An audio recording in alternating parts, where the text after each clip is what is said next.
عہدیداران اور تمام ملی و دینی تنظیموں کے ذمہ داران یہاں موجود ہیں۔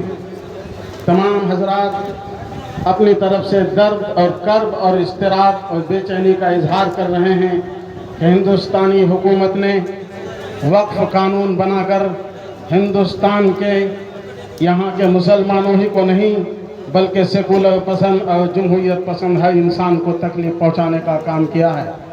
ہم اس کو کبھی گوارا نہیں کر سکتے۔ ہندوستان کی سرزمین کو ہم کبھی بھی آپ کے حوالے نہیں کر سکتے۔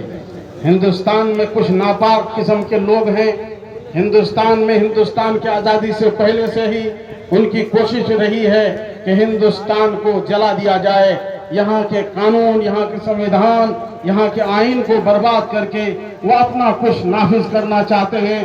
میرے بھائیوں، اس عظیم الشان ریلی اور احتجاجی اجلاس سے ہم سب اعلان کریں کہ ہندوستان میں ایسا اب ہونے والا نہیں ہے۔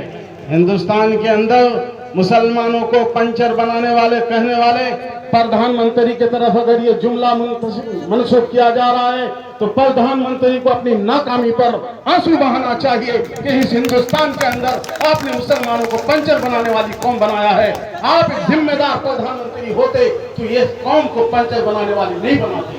لیکن آگے سنو مسلمانوں، حوصلے کی بات میں بتاؤں آپ کو، انہوں نے پنچر بنانے والا کہہ کر آپ کو تانا نہیں دیا ہے، آپ کی حیثیت کو اجاگر کیا ہے کہ ہندوستان کی سرزمین کو ان گنڈے اچکوں چوروں اور بدماشوں نے جو برباد کیا ہے، اس کا چکا پنچر کیا ہے۔ اس پنچر کو بنانے والے ہم ہی ہوں گے، ہم آئیں گے۔